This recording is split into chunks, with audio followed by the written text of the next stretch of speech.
Share market में कब enter होना चाहिए और कब हमारा गोल बन के एग्जिट होना चाहिए? देखिए, एंटर तो जब होंगे जब आपके पास में पैसा होगा तभी आप एंटर होंगे। अभी एंटर के ऊपर मैं आपको एक बात बता देता हूं। आपका क्वेश्चन में ये है कि हम एंटर हुए। अभी क्या बोला मैंने सर? दो आदमी को मालूम है टॉप और बॉटम, एक भगवान को और एक झूठे को, राइट? तो आपका क्वेश्चन उससे रिलेटेड है कि एंटर मैं जब हूं तो मालूम पड़े वो बॉटम हो जाए। करेक्ट? वो यहां पर इम्पॉसिबल है, ये तो किसी को भी नहीं मालूम है। ठीक है, अभी एंटर होते हैं और मार्केट गिर जाता है, बराबर। इस बात का सबको डर रहता है कि मैं एंट्री किया और मार्केट गिर गया तो आपको रिग्रेट होएगा यहाँ पे। तो सर मेरा कोड भी यहाँ पर, regret is lifestyle disease of stock investing. Equity investing का लाइफस्टाइल डिजीज है, वो आपके साथ में आती है, वो है रिग्रेट। आप अगर ले लेते हैं और लेने के बाद में मार्केट गिर जाता है तो आपको रिग्रेट होता है। आप नहीं लेते हैं कि नहीं गिरेगा और मार्केट बढ़ जाता है तो भी आपको रिग्रेट होता है। हर हालात में आपको रिग्रेट होना है। इस दो रिग्रेट में से एक रिग्रेट आपको खुद के लिए चुनना है। इसी बोलकर मैंने बोला KYS is more important than KYC, know yourself. क्या दो रिग्रेट हैं?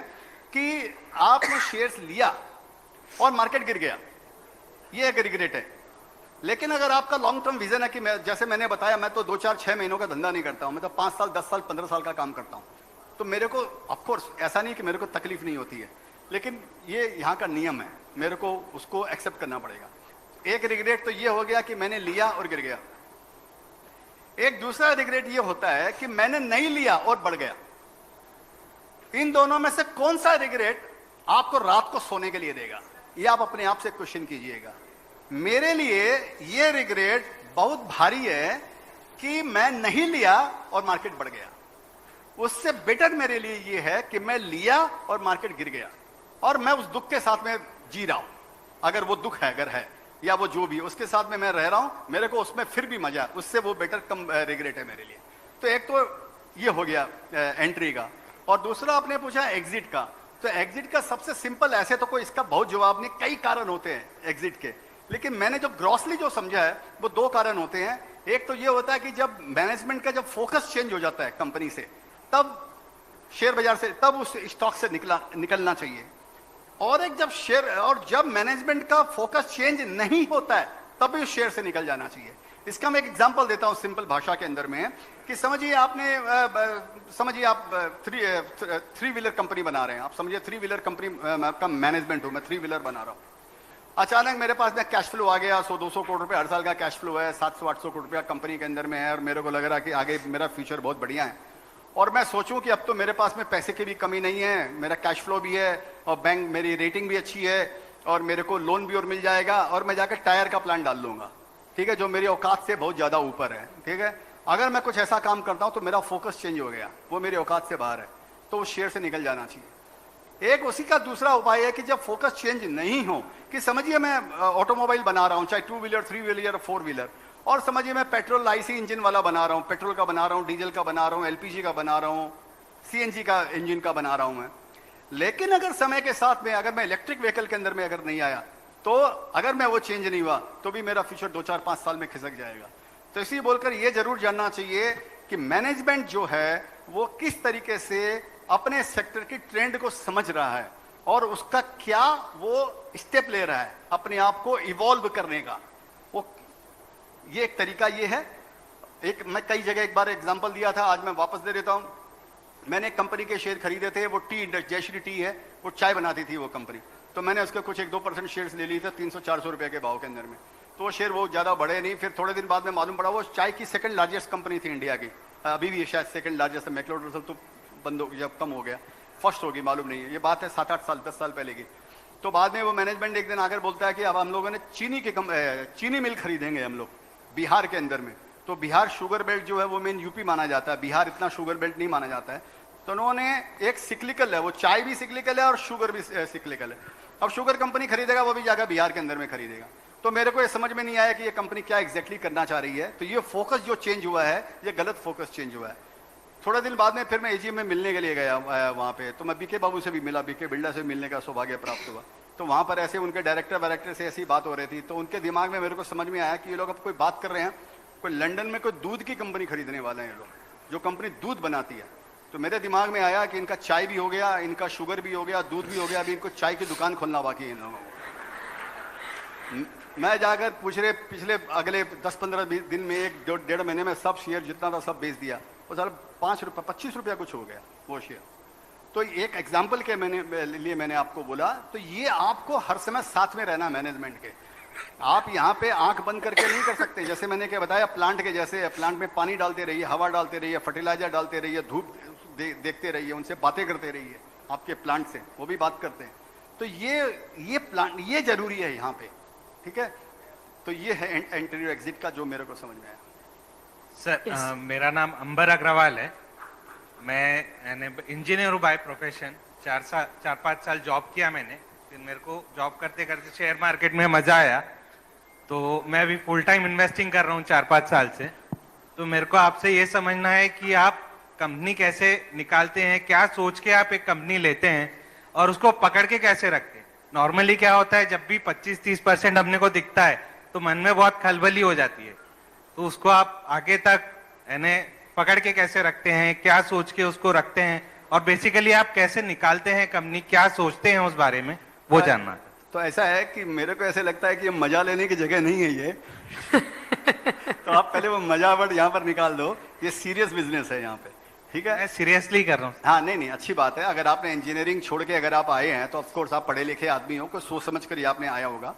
देखो, जैसे मैंने आपको पहले बताया, आप बैठिए, कि नॉलेज, करेज एंड पेशेंस, ये 3 चीज बहुत जरूरी है शेयर बाजार में, ठीक है। जो अभी स्पीच में बताया था, knowledge to identify a good script and courage to buy in a reasonable quantity and patience to hold.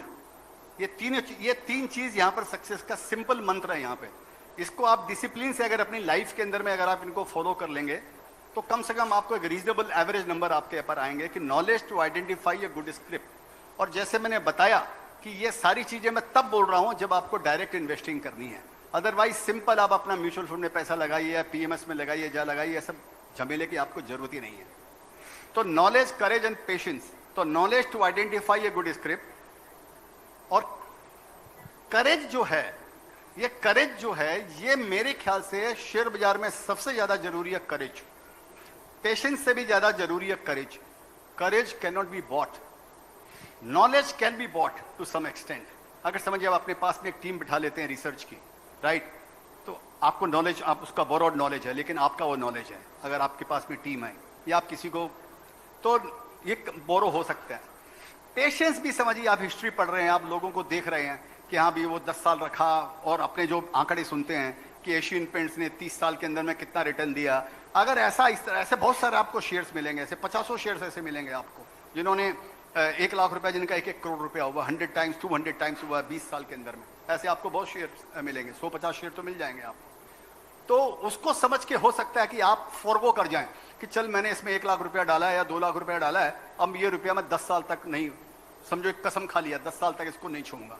आप पेशेंस, वो आपका पेशेंस हो गया। आपको करे जाना मुश्किल है, ठीक है, कि अगर मेरे पास में 1 लाख रुपया है और मैं 25,000 रुपया एक शेयर में लगाता हूं, 1 लाख रुपया कर 25,000 रुपया एक शेयर पे लगाता हूं, ये करेज होना बहुत मुश्किल है।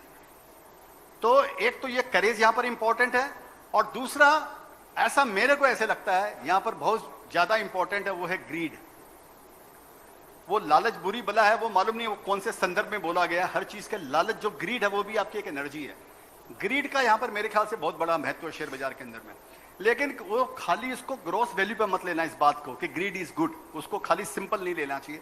कौन सी चीज पे ग्रीड, उसके ग्रीड के पीछे if it is backed by your knowledge then greed is good. तो वो आपको अपने आप को ये सुधारना पड़ेगा कि मैं यहां पे क्या करने के लिए आया हूं। तभी मैंने बोला KYS, know your self is more important. देखिए एक मेरा कोट है, stock market is like an ocean, ठीक है, समुद्र के जैसे है। लोग कुछ यहाँ पर आते हैं, वो अपना तफरी वफरी करते हैं, पानी में पैर वैर भिगो लेते हैं, थोड़ा नहा लेते हैं, चले जाते हैं कि समुद्र घूम के आ गए। दूसरे लोग आते हैं, थोड़ा टायर वायर लेते हैं, थोड़ा सा अंदर चले जाते हैं, थोड़ा सा डीप वाटर चले जाते हैं, आ जाते हैं। तीसरे हैं थोड़ा मछली पकड़ने के लिए आते हैं, एक बोट वोट ले लेते हैं, थोड़ा मच्छी वच्छी पकड़ लिया, उनका धंधा चल रहा है उनके। कुछ लोग ऐसे भी आते हैं जो मिनरल्स एक्सट्रैक्ट करने के लिए आते हैं, एक्सप्लोर करने के लिए आते हैं मिनरल्स। तो उनके लिए बड़ा ताम झाम उनको चाहिए, उसमें बड़ा रिस्क है उसके अंदर में, और बड़ा रिस्क और बड़ा गेन है उस चीज के अंदर में। तो ये आप पर डिपेंड करता है कि यहाँ पर क्या चुनने के लिए आए हो आप। यहाँ पे आप वो शीप उठाने के लिए आए हो यहाँ पे, कि या मच्छी उठाने के लिए आए हो, या हवा खाने के लिए आए हो, या सीरियस धंधा करने के लिए आए हो। अगर आपको बड़ा, अगर आपका विजन है तो आपको टारगेट भी आपको बड़ा ही रखना पड़ेगा ना आपको, तो वो आपको समझने का है। तो ये चीज आप कब समझोगे, कोई काम करने के पहले आपको ये सोचने का है। उसमें जरूरी नहीं कि आप गलत हो गए, लेकिन आपको धारणा वैसी बनानी है, ये शेयर में कितने साल रख सकता हूं, इस शेयर के साथ में कितने साल, इसका फ्यूचर कितने साल तक ब्राइट हो सकता है, एक आपको धारणा बनानी पड़ेगी आपको। अदरवाइज फिर आप ऐसे ही करते रहोगे जो आपने बताया। तो अगर आप उस चीज को अच्छी तरह समझ गए हो, उस सेक्टर को समझ गए हो, कंपनी को अच्छी तरह समझ गए हो, उसका ट्रैक रिकॉर्ड आपके पास में है, तो शायद आप 10 साल तक उस शेयर को होल्ड कर सकते हो। मेरे पास में कुछ शेयर्स है जो 2003 और 4 में लिए, आज भी मैं होल्ड करता हूं उन शेयरों को। 17-18 साल हो गया मेरे को।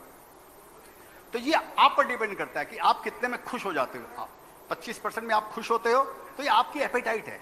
ये कोई बुरा भी नहीं, मैं ऐसा नहीं बोलूंगा ये बुरा नहीं है, लेकिन पैसा वेल्थ क्रिएट नहीं होगी उसके अंदर में। फिर आपको हर समय नई मछली पकड़नी पड़ेगी, हर समय नई आइडिया चुननी पड़ेगी।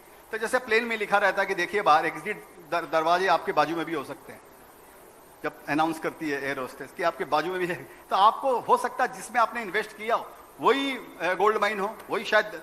तो ये स्टडी वाला खेला भाई, अगर तो, और ये टाइम के साथ आता है, ये एक्सपीरियंस के साथ आता है, उम्र के साथ में आता है, ये तुरंत नहीं आता है। Hello, good evening sir. Sector rotation पहले कैसे प्रिडिक्ट करना है सर? रोटेशन प्रिडिक्ट कैसा करना है? प्रिडिक्ट वो तो जैसे मैंने भी क्या बताया कि bull market is like a sunshine, it is always there somewhere, लेकिन उसके लिए आपको परिपक्व होना पड़ेगा, उसके लिए एजुकेटेड होना पड़ेगा।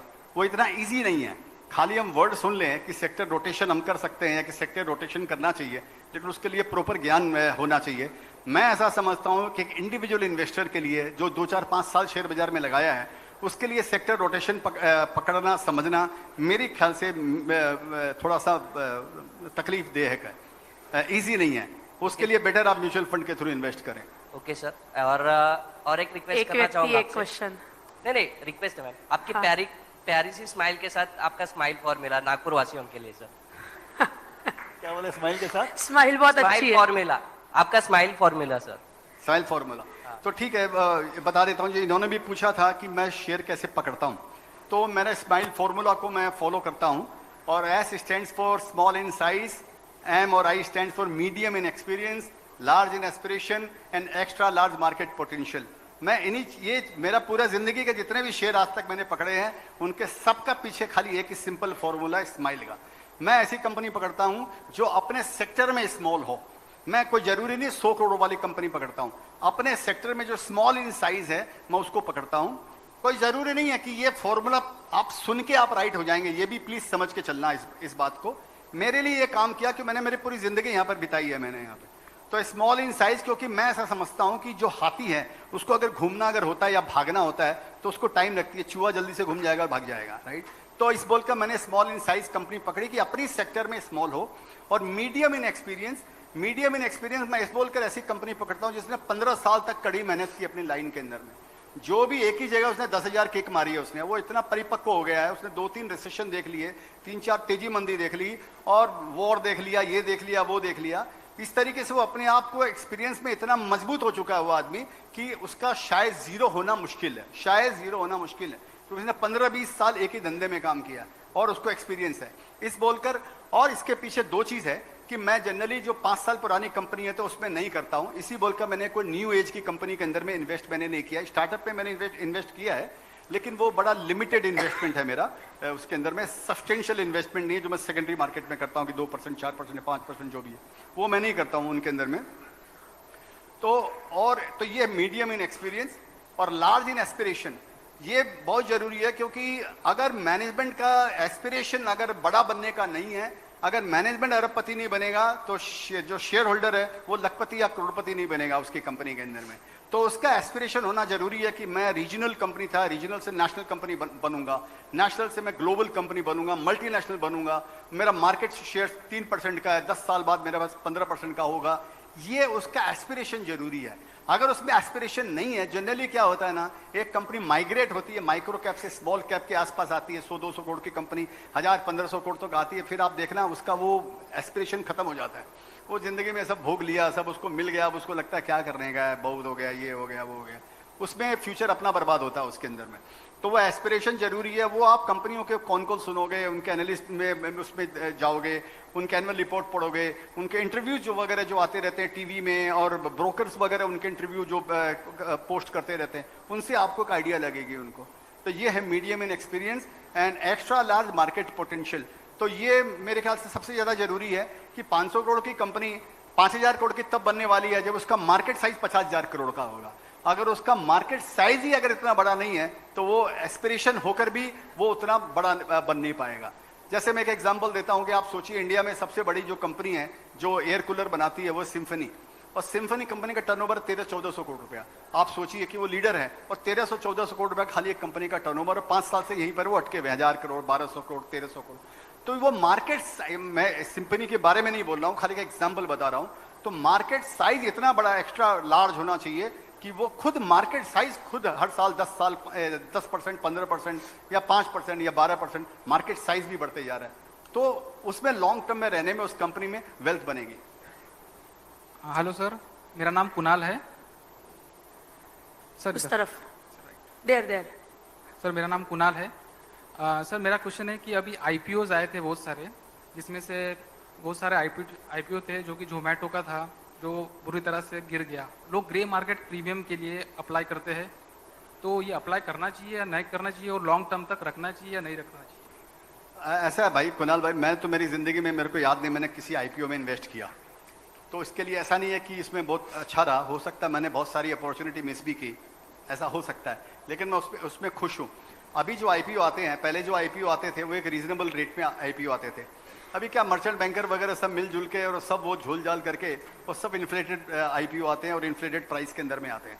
आपने देख ही लिया जिंजन का भी, अभी जो भी पिछले 1-2 साल में जो भी आईपीओ आए होंगे, समझो 50 आईपीओ आए होंगे, तो हो सकता है 1-2 ने अच्छा या 5 ने अच्छा दिया होगा, बाकी 30-40 का क्या हालत हुआ वो आपने देख लिया। और यूट्यूब चैनल है सर मेरा भी, मैं आईपीओ के बारे में ही बताता हूँ। यूट्यूब चैनल पे आईपीओ के बारे में ही बताता हूँ, सिर्फ आईपीओ के बारे में यूट्यूब चैनल पे? हाँ, यूट्यूब चैनल पे। लेकिन बाकी जो बताते हैं चैनल पे वो सच रहता है या झूठ रहता है? जो शेयर मार्केट के बारे में बताते हैं उन पे फेथ करना चाहिए या नहीं? नहीं देखो, ब्लाइंडली तो किसी को फॉलो नहीं करना चाहिए, ऐसा मैं समझता हूँ। यूट्यूब चैनल का तो मेरे को आइडिया नहीं है, मेरे को कोई बता रहा था यूट्यूब पे आते हैं सब पंडित लोग, बहुत वहाँ पे रजिस्टर्ड हो गए हैं वहाँ पे, तो उनसे तो थोड़ा सा बच के चलना। जो आदमी अभी इसके बारे में ज़्यादा बोलना नहीं है मेरे को, तो यूट्यूब में तो आई डोंट नो, लेकिन आप टीवी वगैरह पे जो सुनते हो, लेकिन आप अपना खुद विचार करो, आप ब्लाइंडली फॉलो मत करो किसी को भी। क्योंकि सर आपकी एज इतनी है, आपका एक्सपीरियंस इतना है, वो नए नए लड़के हैं जो इतना बताते हैं, वो नए लड़के रहते सर जो बताते हैं, इनको कुछ एक्सपीरियंस नहीं, 5 साल का एक्सपीरियंस है, जो यूट्यूब पे ज्ञान दे रहे हैं। तो आप खुद ही अपने मुंह से बता ही रहे हो कि नए भी हैं, एक्सपीरियंस भी नहीं है, तो फिर तो वही सच बोलते नहीं बोलते, तो उनको सुनकर आपको थोड़ी ना कतरीना कैफ आपको डेट करने वाली है। मेरा कहना ये था सर कि आप भी एक यूट्यूब चैनल खोलिए। मैं यूट्यूब चैनल खोलूं, फिर मैं भी ऐसी मेरे को या मेरे बारे में फिर ऐसे कोई बात करने वाला है। Thank you sir. Hello, good evening sir, good evening all of you. Sir हमारा आज शेयर मार्केट हमारा 55,000 60,000 सेंसेक्स चल रहा है, और मैं देख रहा हूँ कि 2035 तक ये 1,10,000 के ऊपर जाने वाला है। और क्योंकि हमारा पूरे वर्ल्ड में हमारा देश सबसे ज्यादा यंग जनरेशन 35-40% यूथ हमारा देश है, तो आने वाले समय में ये यूथ भी बहुत बड़ा इन्वेस्टमेंट करने वाले हैं।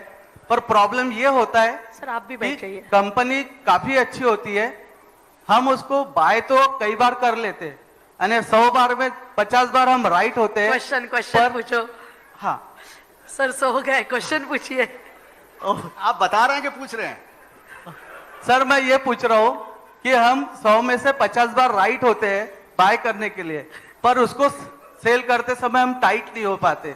जैसे कहा जाता है कि बाय राइट और सेल टाइट, इस बीच का जो डिफरेंस होता है सर, उसको हम कैसे मैनेज करें? मोतीलाल ओसवाल से पूछिए आप।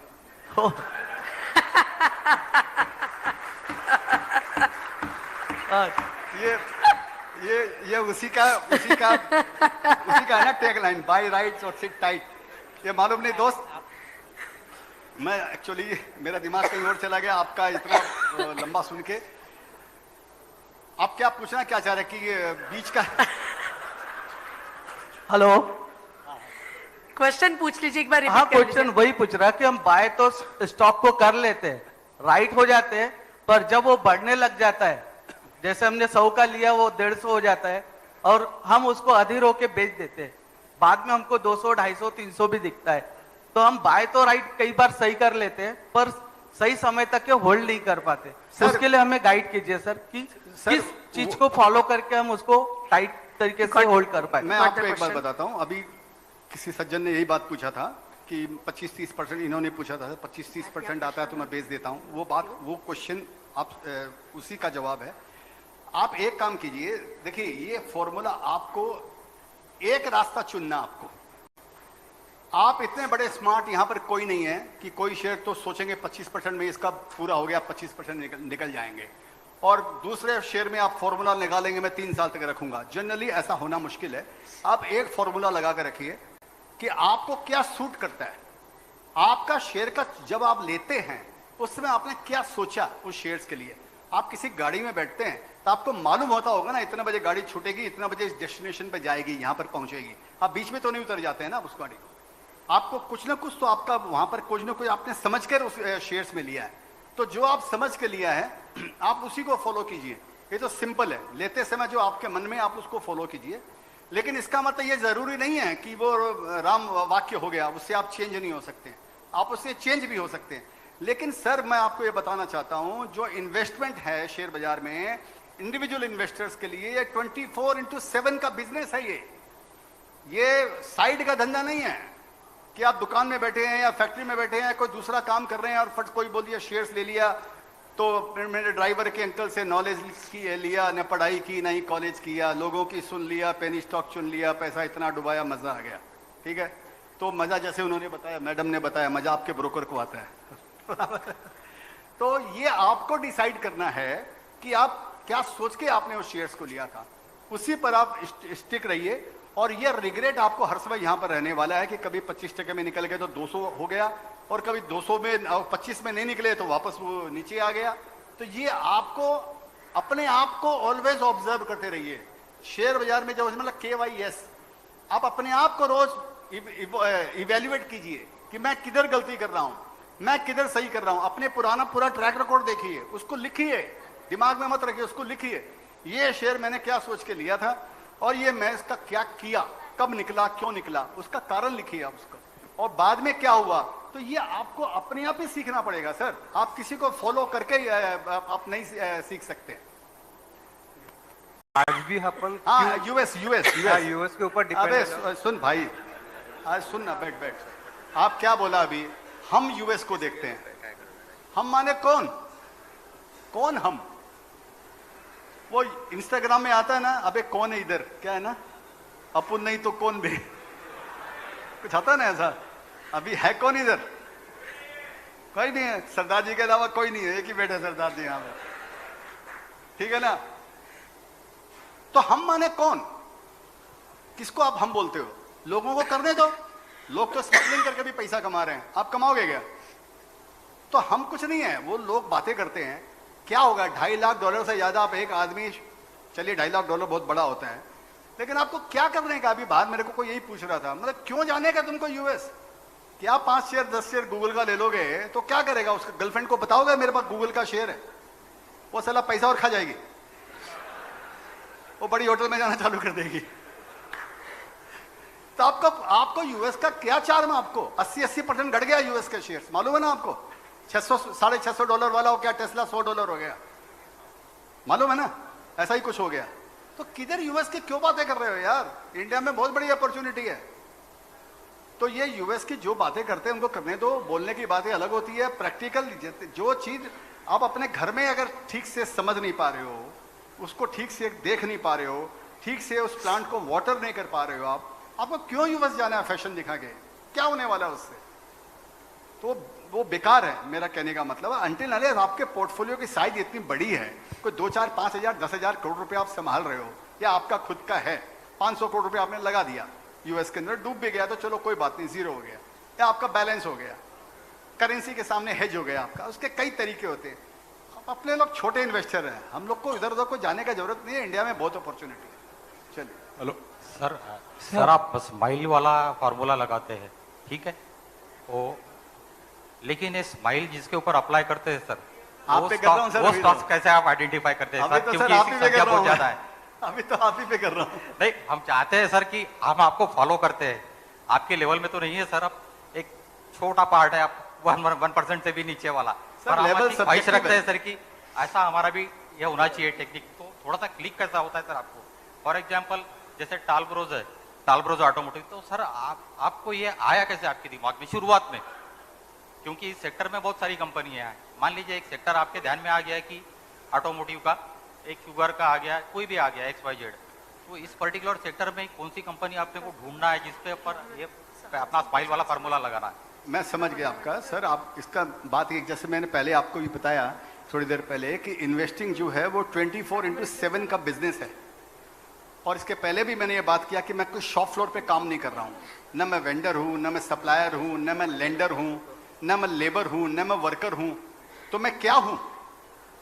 तो इसका मतलब मेरा काम क्या है? मेरा काम यही है ना कि दिन भर जो भी ये 400-500 कंपनियां जो भी हैं, इनको खाली दिन भर इनको देखते रहने का, इनके बारे में स्टडी करते रहने का, इनके बारे में सोचते रहने का। और जब कभी कोई मौसम चेंज हो रहा है या जब कोई सेक्टर अगर राइजिंग में निकलने की संभावना में है, तो उस सेक्टर के शेयर्स को पकड़ने का। तो ये एक दिन में नहीं होता है। मेरे पास कई शेयर्स ऐसे हैं सर, जो मैंने 5-5 साल तक उन शेयरों को खाली वॉच किया है, मैंने उनमें काम नहीं किया। मैं आपको एक एग्जांपल देता हूं, आपको मालूम होगा, जैसे वेवो ग्लोबल मेरे पास में था, मैं 3 साल या 4 साल तक या 5 साल तक वो शेयर्स को खाली वॉच करता रह गया, क्योंकि वो शेयर्स एक बार खूब बढ़ा, उसकी वर्किंग अच्छी हुई, बाद में कंपनी की पोजीशन खराब हो गई। सेकंड टाइम फिर बहुत अच्छी हुई और फिर उसकी पोजीशन खराब हो गई। तो मेरे को खाली ये समझ में आया कि जो कंपनी एक बार 0 to 100 चली जाती है, 0 to 500 चली जाती है, 500 से वापस 200 आ जाती है, 200 से वापस 700 आती है, 700 से वापस 200-300 अगर आ जाती है, लेकिन वो बार बार 200 से 700 जा रही है या 0 से 500-700 जा रही है, उसके अंदर कुछ पोटेंशियलिटी है उस कंपनी के अंदर में। नहीं तो वो कोई मजाक नहीं है कि 100 करोड़ की कंपनी 700 करोड़ पे पहुंच जाए, 1000 करोड़ पे पहुंच जाए, वापस गिर जा रही है। तो मैं उस कंपनी को 4-5 साल तक खाली मैं वॉच करता रहा उस कंपनी को। उसके जितने कौन को लाता था मैं सुनता था, जो इंटरव्यू आता था वो सुनता था, और उसके प्रोडक्ट के बारे में जहां जिससे मौका मिल सकता वो पता लगाता था। अचानक मेरे को 2014, 15 या 16 में मेरे को ऐसे समझ में आया, कंपनी के जो कमेंट्री जो आती है मैनेजमेंट की वो अच्छी आने लग गई। वो ऐसा इंडिकेशन देने लग गया कि वो कंपनी टर्न अराउंड हो रही है। और 2 बार वो फेल हुआ तो उसने 2 बार अपना बिजनेस मॉडल चेंज किया। उसने पहली बार एक बिजनेस मॉडल अडॉप्ट किया, वो सक्सेस नहीं हुआ, तो इसके कारण वो कंपनी डब्बे में आ गई। दूसरा बिजनेस मॉडल वापस उसने चेंज किया, वो उसको सही रहा वो बिजनेस मॉडल, लेकिन समाव कुछ रिसेशन आ गया 2008-9 का, कुछ ऐसा कुछ वैसे वैसे कुछ आ गया होगा जो भी था उसमें। वो बिजनेस मॉडल सही रहा लेकिन कंपनी फ्रूटफुल नहीं हो पाई। तो मैं उस कंपनी का वॉच किया मैं उसको। फिर 2014, 15 या 16 के अंदर में अब जो जैसे मतलब कमेंट्री आने लग गई कि ये बिजनेस मॉडल सस्टेन हो रहा है और मेरा जो लॉसेस है वो भी कम होने लग गए हैं, 2-3-4 क्वार्टर के अंदर में हम प्रॉफिट करने शुरू करेंगे, तो मैंने उस शेयर्स को लेना चालू किया। तो इस तरह मेरा बोलने का मतलब, इस तरह आपको किसी कंपनी को पीछे पड़ा रहना पड़ेगा सर। आप उसको पिछले 5 साल, 10 साल का, 15 साल का इतिहास आपको जानना पड़ेगा उसको, और आप तैयारी उसके पीछे लगे रहिए कि ये कभी टर्न अराउंड अगर होगी। तो अपना काम खाली यही है ना, अपना काम क्या है एज एन इन्वेस्टर, मैं तो फुल टाइम इन्वेस्टर हूँ। मेरा काम यही है सब कंपनियों के बारे में देखते रहने के, कब किसका फॉर्चून चेंज हो रहा है, कब ये हो रहा है। तो ये है, तो वही टैलब्रोज जो आप नाम लिया, उसमें भी मैंने यही देखा कि हाँ भी वो सबसे सस्ता शेयर दिख रहा था। सब लोगों को ये लग रहा था कि गैस्केट बनाती है ये, और वाईसी इंजन का सब खत्म हो जाएगा तो वो गैस्केट ईवी में नहीं लगेगा, ऐसे वैसे कर कर जो ऑटो एंसिलरीज हैं उन सब के सब 6, 7, 8, 10, 9, 10 के पी के अंदर में सारे शेयर मिल रहे थे। कई कंपनियों के शेयर ऐसा, अभी भी कई कंपनियों के शेयर आपको ऐसे मिलेंगे। तो लोगों ने लगा कि हाँ भाई ईवी आया है। अभी एक कंपनी में आपको बताता हूँ जो आईसी इंजन के लिए काम करती है, वो कंपनी के पास में 2030 तक का ऑर्डर बुकिंग है। छोड़ दीजिए ईवी की बात, 2030 तक का। और टाटा मोटर्स और मारुति भी ये बात बोलते हैं कि इंडिया में 2030-35 के पहले कोई 100 ईवी होने वाला नहीं है यहाँ। दोनों पैरेलल चलने वाले, साथ साथ चलने वाले। तो भाई साहब ये सब चीज़ों का ध्यान रखना पड़ेगा आपको, ये सब चीज़ों को, न्यूज़ का, इन्फॉर्मेशन का, ये सब चीज़ों को वो उसके पीछे पड़ा रहना पड़ेगा, तब वो होगा सर, ऐसे नहीं होगा।